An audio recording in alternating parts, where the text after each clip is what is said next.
అందుకు నేను ఇలాగ అనుకుంటున్నాను, మహోన్నతుని దక్షిణాస్తము మార్పునందు నేను కొంటకు నాకు కలిగిన శ్రమయే కారణము.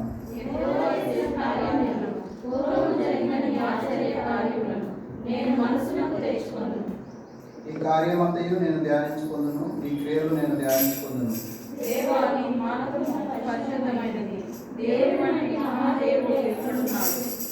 ఆశ్చర్య క్రియలు జరిగించు దేవుడవు నీవే, జనములలో నీ శక్తిని నువ్వు ప్రత్యక్ష పరచుకొని ఉన్నావు.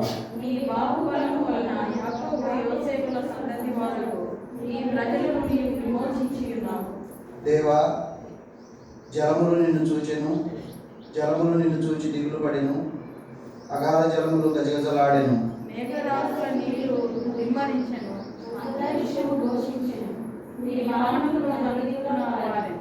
ఈ ఉరుముల ధ్వని సుడిగాలిలో మ్రోగెను, మెరుపులు లోకమును ప్రకాశింపజేసెను, భూమి వణికి కంపించెను.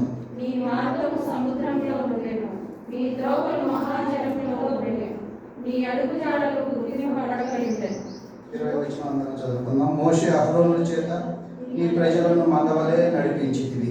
దయచేసి కూర్చుంది. దేవుని పరిశుద్ధ నామానికి మహిమ కలుగుగాక. ప్రభు మనకు 2 మాసాలు కరుణించి కాచి కాపాడి 3వ మాసంలో ఆయన సన్నిధిలో సమకూర్చబడటానికి ప్రభు ఇచ్చినటువంటి కృపకై దేవుని నామాన్ని స్తుతించబద్దులు అని ఉన్నాం. ఎలా అనగా ప్రభు సన్నిధి మనకు తోడుగా ఉన్నది. అందుని బట్టి ఇదిగో ఆయన మనకు సమీపము ఉండగా ఆయన వేడుకోవాలి. ఆయన వేడుకున్నట్లయితే ప్రభు కనికరపూర్ణుడు, కృపాసత్య సంపూర్ణుడు కనుక ఆయన ఒక వాక్యం ఏమని బోధిస్తుందంటే ఈ ఉదయకాల సమయము 13వ వచనం చదువుకుందాం.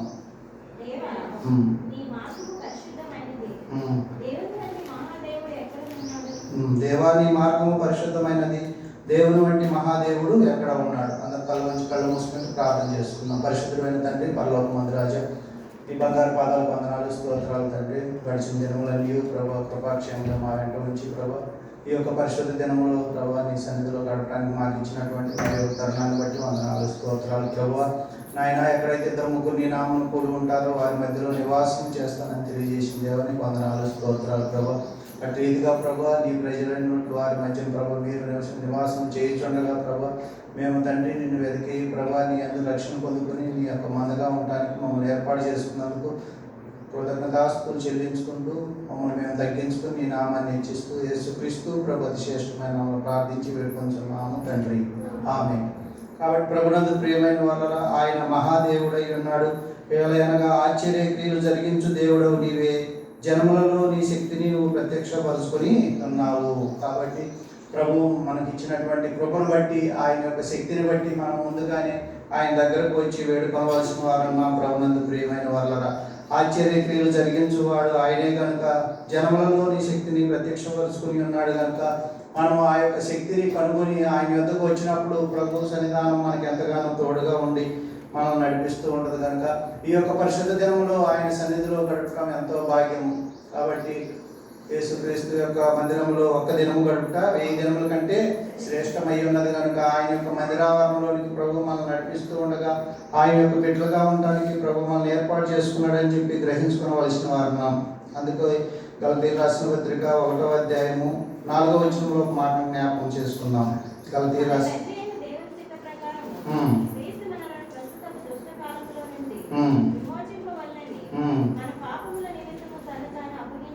చాలండి. ఇక్కడ చూసినట్లయితే మన తండ్రి అయిన దేవుని చిత్త ప్రకారము క్రీస్తు మనలను ప్రస్తుతపు దుష్టకాలంలో నుండి విమోచింపవలనని మన పాపముల నిమిత్తము తను తాను అప్పగించుకొనెను. ప్రభునందు ప్రియమైన వాళ్ళరా, మనం చేసినటువంటి మరి దోష శిక్షను బట్టి ప్రభు మరి ఆయన యొక్క కృపను బట్టి దేవుని యొక్క సన్నిధిలో క్రీస్తు ప్రభు వారు తను తాను మన పాపం నిమిత్తము అప్పగించుకుని ఉన్నాడు. ప్రభునందు ప్రియమైన వాళ్ళ, అటువలే మనము కూడా మన యొక్క జీవితాలను మరి సంపూర్ణంగా ఆయన సన్నిధిలో అప్పచెప్పుకోవలసిన వారు ఉన్నాం కనుక, ఆయన కృప కొరకు మనం ప్రతిష్ఠించబడిన వారమై ఉన్నాం కనుక ప్రభునందు ప్రియమైన వాళ్ళ, ఆయన యొక్క కృపలో కొనసాగు నిమిత్తము మనము కూడా మన జీవితాలను మన యొక్క అవయవాలను మన సమస్తాన్ని కూడా ప్రభు సన్నిధిలో అప్పగించుకోవడానికి ముందుకు కొనసాగవలసిన వారు ఉన్నాం. అందుకే రోమీయులకు రాసిన పత్రిక 6వ అధ్యాయము 13వ వచనం ద్వారా భక్తుని యొక్క మరి ఈవిని చూద్దాం. రోమీయులకు రాసిన పత్రిక 6:13. పాపమునకు అప్పగింపకుడి. అయితే మృతుల్లో నుండి సజీవులు అనుకొని మిమ్మల్ని మీరే దేవునికి అప్పగించుకోండి. మీ అవయవంలో నీతికి సాధనములుగా దేవునికి అప్పగించండి. చాలండి. ఇక్కడ చూసినట్లయితే మీ అవయవములను నీతి సాధనములుగా దేవునికి అప్పగించుకునండి. ఇప్పుడు ప్రియమైన వాళ్ళ అబ్రహాము దేవుని నమ్మెను, అది అతనికి నీతిగా ఎంచబడిన కనుక ఇదిగో జీవం గల దేవుడు అబ్రహాముకు ప్రత్యక్షమై ఇదిగో నువ్వు ఈ పట్టణాన్ని గ్రామాన్ని నీ బంధువుని విడిచి వెళ్ళు అన్నప్పుడు ఆయన మరి ఎటువంటి సంశయం లేకుండా ముందుగా దేవుని నామాన్ని బట్టి దేవుని యొక్క సన్నిధిలో దేవుని వైపు చూస్తూ మరి ముందుకు నడిపించబడి ఉన్నాడు. ప్రభునందు ప్రియమైన వాళ్ళ అటువలే మనము కూడా 6 దినములు కష్టపడి 7వ దినము దేవునికి ప్రతిష్ఠితమైన దినము కనుక, పరిశుద్ధమైనటువంటి దినము కనుక, విశ్రాంతి దినము కనుక ఆయన సన్నిధిలో కూడుకుంటానికి మనం ఎదురుపడుతూ ఉండాలి. ఎప్పుడు మరి ఆ యొక్క పరిశుద్ధ దినం ఎప్పుడు వస్తుందా, ఎప్పుడు తెల్లవారుతుందా అని చెప్పి మనం చంద్రకడనే దేవుని సన్నిధిలోకి రావడానికి మనం సంపూర్ణంగా సిద్ధహస్తులమై ఉండాలి. ప్రభునందు ప్రియమైన వాళ్ళరా, ఏలైనగా మీ అవయములను దుర్నీతి సాధనములుగా పాపములకు అప్పగింపబడి అయితే మృతుల్లో నుండి సజీవులు అనుకొని మిమ్మల్ని మీరే దేవునికి అప్పగించుకునండి. మీ అవయములను నీతి సాధనములుగా దేవునికి అప్పగించుకునండి. ప్రభునందు ప్రియమైన వాళ్ళరా, అటు రీతిగా మరి దేవుని యొక్క సన్నిధిలో ముందుగా మరి లేవీయులు యాజకులు ఏ రీతిగా అప్పచెప్పుకున్నారో దేవుని యొక్క పరిశుద్ధ గ్రంథాన్ని మనం చూసినట్లయితే మరి లేవీ కాండము 8వ అధ్యాయము 1 నుంచి 12 వచనాలు చదువుకుందాం. లేవీ కాండము 8వ అధ్యాయము 1 నుండి 12 వచనాలు.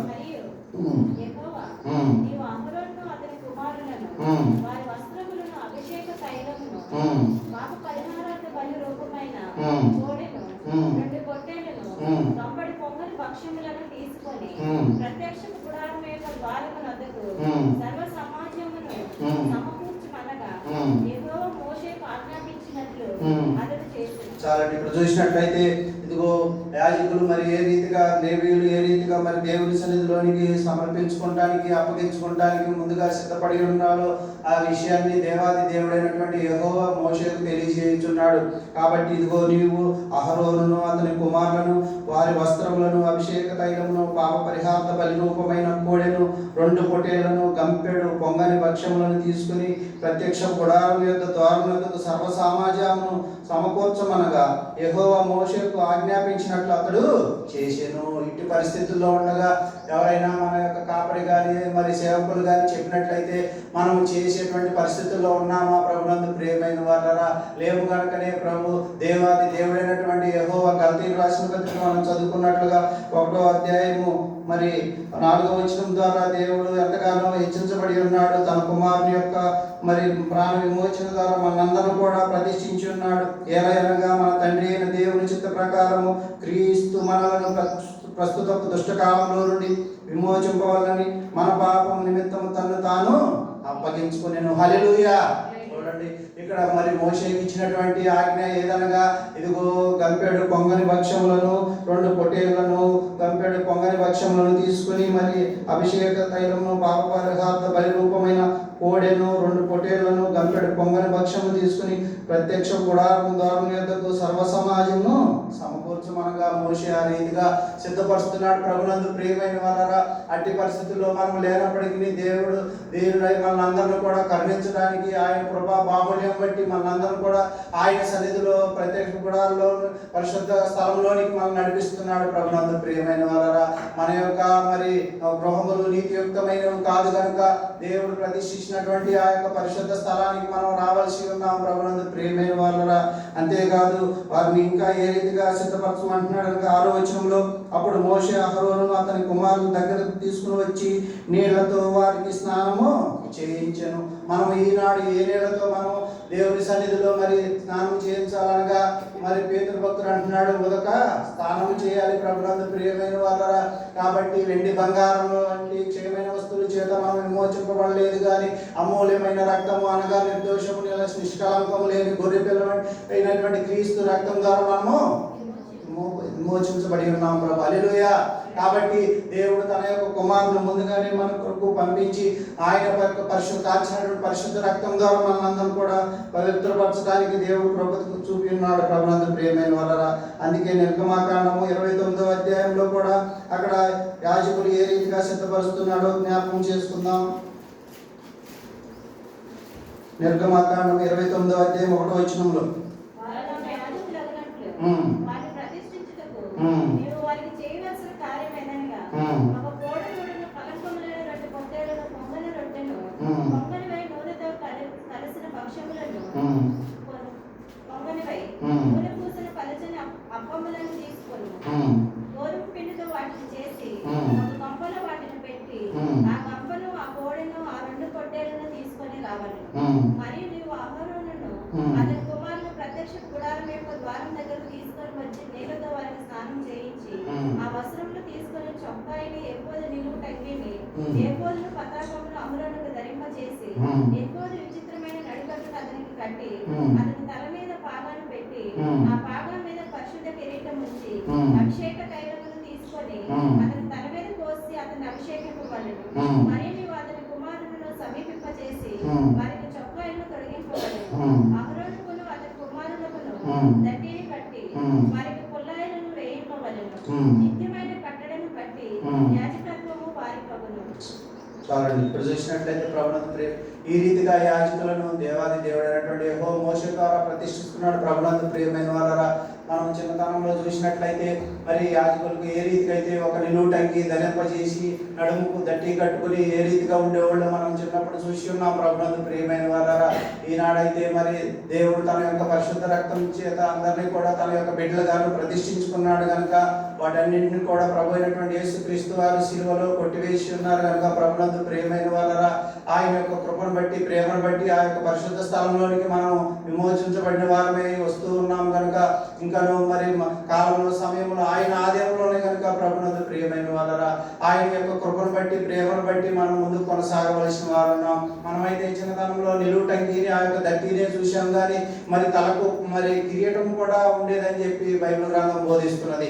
మనం వచ్చేసరికి అవన్నీ కూడా తగ్గించి పడి ఉన్నాయి. ఇప్పుడు మామూలుగా అందరు ప్రజల్లాగానే మనము కూడా ఉండడానికి సిద్ధహస్తులుగా దేవుడు తయారు చేసి ఉన్నాడు కనుక మనం ఇంకా పరిశుద్ధంగా జీవించడానికి గాను దేవుని సన్నిధికి వచ్చినప్పుడు మనకున్నటువంటి కలంకాన్ని, మనకున్నటువంటి అనేకమైనటువంటి దురాశలన్నీ కూడా విడిచిపెట్టి దేవుని సన్నిధిలో ఆయన ఇచ్చినటువంటి బహుమానాన్ని బట్టి రక్షణ బట్టి మనం ముందుగా దేవుని సన్నిధికి వచ్చి ఆ యొక్క ఉదక స్నానం చేత బాప్తిస్మం పొందుకున్నటువంటి నీవు నేను కూడా ఆయన కృపను బట్టి ఇదిగో దేవా నీ మార్గము పరిశుద్ధమైనది, దేవుని వంటి మహాదేవుడు ఎక్కడ ఉన్నాడు అని చెప్పి మనం ఆశతో ముందుకు రావాల్సిన వారు అన్నాం. ప్రభునందు ప్రియమైన వారరా, అప్పుడు నీ యొక్క మరి నీ యొక్క బలులను నీ యొక్క అర్పణలు ప్రభు నిన్ను అంగీకరించి ఆయన యొక్క సన్నిధిలో సేవా పరిచర్యలో పరిచారకులు ఉండడానికి ప్రభు మనల్ని ఏర్పాటు చేసుకుంటున్నాడు. కాబట్టి యాజకులకు ఇచ్చినటువంటి ఆజ్ఞను బట్టి మోషే ఏ రీతిగా అయితే వారిని సిద్ధపరిచి ఉన్నాడు, లేవీయులకు ఇచ్చినటువంటి ఆజ్ఞను బట్టి మోషే ఏ రీతిగా అయితే వారిని సిద్ధపరిచి ఉన్నాడు,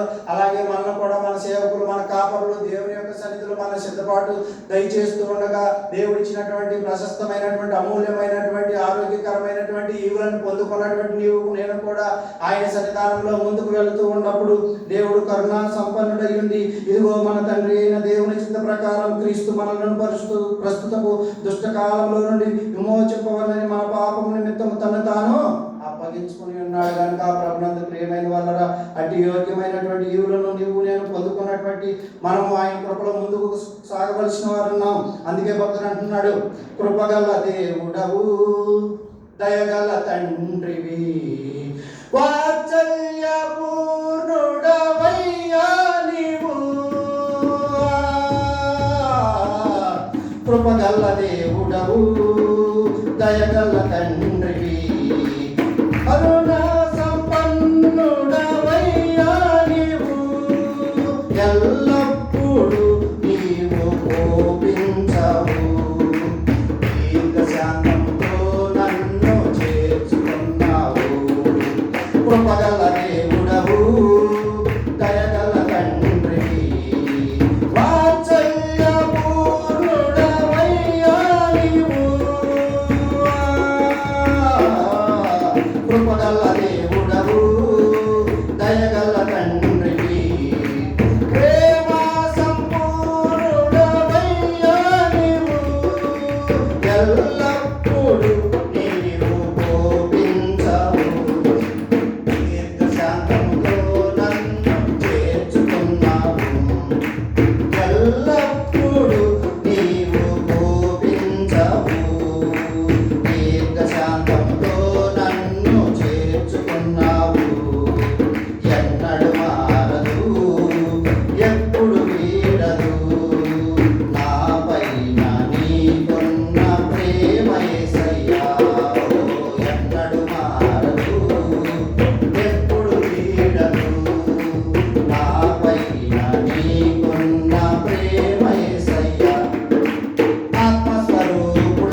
కృపకు పాత్రులుగా ఉండడానికి మనల్ని ఏర్పాటు చేసుకుని ఉన్నాడు కనుక అట్టి కృపను మనం పొందుకున్నట్టు నువ్వు నేను ఎంతో ధన్యులమని చెప్పి ఇదిగో అటువంటి ప్రత్యక్షతలో మనం ప్రతిష్ఠించబడిన వారమై ఉదక స్నానం చేత మనం దేవుని సన్నిధిలో అట్టి జ్ఞానం అభిషేకమును పొందుకుని అనగా ఆయన యొక్క శిలువ రక్తం చేత మనమందరం కూడా ఆత్మీయ బాప్తిస్మములకు ముందు కొనసాగుతున్నప్పుడు ఆయన కృపగల దేవుడు దయగల తండ్రి అయి ఉన్నాడు కనుక ఎఫెసీయులకు రాసిన పత్రిక 4వ అధ్యాయం 11వ వచనం ద్వారా మనందరిని దేవుడు సిద్ధపరుస్తున్నాడు. అనగా మనమందరం విశ్వాస విషయంలో దేవుని కుమారుని గురించిన జ్ఞాన విషయంలో ఏకత్వం పొంది సంపూర్ణ పురుషుల వరకు అనగా క్రీస్తునకు కలిగిన సంపూర్ణతకు సమానమైన సంపూర్ణత కలవారము వరకు ఆయన ఇలాగూ నియమించెను. పరిశుద్ధులు సంపూర్ణులగుటకున్నట్లు క్రీస్తు శరీరం క్షేమాభివృద్ధి చెందుటకును పరిచర్య ధర్మం జరుగుటకును ఆయన కొందరిని అపోస్తలుగాను, కొందరిని ప్రవక్తలుగాను, కొందరిని సువార్తికులుగాను, కొందరిని కాపరులుగాను, ఉపదేశకులుగాను నియమించెను. ప్రభునందు హల్లెలూయా. అట్టి కృపకు పాత్రమైనటువంటి మనల్ని ప్రభువు కనికరించే దేవుడు, కృప చూపే దేవుడు కనుక ప్రభునందు ప్రియమైన వాళ్ళరా, ఇదిగో దేవా నీ మార్గము పరిశుద్ధమైనది, దేవుని వంటి మహాదేవుడు ఎక్కడున్నాడు, ఆశ్చర్యక్రియలు జరిగించు దేవుడు నీవే, జనములలో నీ శక్తిని నువ్వు ప్రత్యక్షపరచుకొని ఉన్నావు కనుక ప్రభునందు ప్రియమైన వాళ్ళరా, ఆయన యొక్క ప్రత్యక్షతలో మనం వాసులన్నట్లు దేవుడు కనికరం గల దేవుడు, కృప కలిగినటువంటి దేవుడు, ప్రేమ గల దేవుడు మనకున్నాడు కనుక ప్రభునందు ప్రియమైన వాళ్ళరా, ఆ యొక్క పరిశుద్ధ సన్నిధిలో మనం ప్రవేశించినట్లు దేవుడు ఏర్పాటు చేసుకున్నటువంటి ఈ యొక్క పరిశుద్ధ దినం బట్టి ఆయనకు కృతజ్ఞతలు చెల్లిస్తూ దేవుడు చేసినటువంటి మేలు విషయమై ఆయన యొక్క కనికర సంపన్నుడు అని చెప్పి జ్ఞాపకం చేసుకుని ఆయన సన్నిధిలో ముందుకు కొనసాగవలసిన వారున్నాం. చివరిగా చూసినట్లయితే లేవికాండం అదే 8వ అధ్యాయంలో చూసినట్లుగా మనము ఈ రీతిగా ప్రతిష్ఠించబడిన వారమై ఉండవలసిన వారున్నాం. 11వ వచనం, 8వ అధ్యాయం 11వ వచనం. అతడు దానిలో కొంచెం 7 మార్లు బలిపీఠం మీద ప్రోక్షించి బలిపీఠమును దాని ఉపకరణములన్నిటిని గంగాళమును దాని పీఠమును ప్రతిష్ఠించుటకై వాటిని అభిషేకించు. చాలండి. ఇక్కడ చూసినట్లయితే ఏ రీతిగా మనము మన గృహాలు పరిశుద్ధమైనది ప్రతిష్ఠితమైనది కాదు, కానీ దేవుని సన్నిధికి వచ్చి ఆయన యొక్క సన్నిధిలో ఒక్క దినము గడుపుట 1000 దినముల కంటే శ్రేష్టమైనదని చెప్పి జ్ఞాపకం చేసుకుని ఆయన సన్నిధానంలో ప్రభు చేసినటువంటి మేలు విషయమే, నీకు ఇచ్చినటువంటి ఆరోగ్యాన్ని బట్టి, అభిషేకాన్ని బట్టి, ఆశ్చర్య క్రియలను బట్టి, అద్భుత కార్యములను బట్టి, దేవుడు ఇచ్చినటువంటి సకల సంపదను బట్టి ఆయన సన్నిధిలో వేడుకోవలసిన వారు. అంతేకాదు నిర్గమకాండము 29వ అధ్యాయము 42వ వచనంలో కూడా ఒక మాట నుంచి జ్ఞాపకం చేసుకుని ముగించుకుందాం. ఇది యెహోవా సన్నిధిని సాక్ష్య గుడారం యొక్క ద్వారం వద్ద మీ తరతరములకు నిత్యముగా అర్పించు దహన బలి, నీతో మాట్లాడటం నేను అక్కడికి వచ్చి మిమ్మును కలుసుకుందును. హల్లెలూయా. చూడండి, ప్రభు మనతో మాట్లాడడానికి ఆయన సన్నిధిలోనికి రావడానికి మనల్ని వేడుకుంటున్నాడు. ప్రభునందు ప్రియమైన వాళ్ళరా, ఇదిగో నేను నీతో మాట్లాడటం నేను అక్కడికి వచ్చి మిమ్మల్ని కలుసుకుందును, అక్కడికి వచ్చి ఇశ్రాయేలును కలుసుకుందును, అది నా మహిమ వల్ల పరిశుద్ధపరచబడును, నేను సాక్ష్య గుడారం బలిపీఠమును పరిశుద్ధపరిచెదను, నాకు యాజకులున్నట్లు అహరోను అతని కుమారులు పరిశుద్ధపరిచెదను, నేను ఇశ్రాయేలు మధ్య నివసించి వారికి దేవుడినై పొందును అంటున్నాడు కనుక ప్రభునందు ప్రియమైన వారుగా, కావున నేను వారి మధ్య నివసించినట్లు ఐగుప్తు దేశంలో నుండి వారి వెలుగు రప్పించిన తమ దేవుడైన యెహోవా నేనే అని వారు తెలుసుకుందరు. నేనే వారి దేవుడైనా యెహోవా కనుక ప్రభు మనకి ఇచ్చినటువంటి రక్షణ అందాన్ని బట్టి ఇంకా ఆయన యొక్క సన్నిధిలో రక్షణలో ఎదుగునట్లు, ఆయన బిడ్డలుగా మార్పు పొందినట్లు కొందరు అపోస్తలు గాను, ప్రవక్తలు గాను, సహవాసులు గాను, పరిచయాలు గాను చేసినటువంటి దేవాది దేవుడైనటువంటి యెహోవా నీకు నాకు ఉన్నాడని గ్రహించి ఆయన పరిశుద్ధ స్థలంలో మనం తగ్గించుకొని ఆయన హెచ్చిస్తూ ఆయన పరిశుద్ధ నామాన్ని గౌరవించి ఆయనకు ప్రతిష్ఠులై ఉందాం. దేవుడి కొద్ది మాటలు దీవించును గాక. ఆమేన్.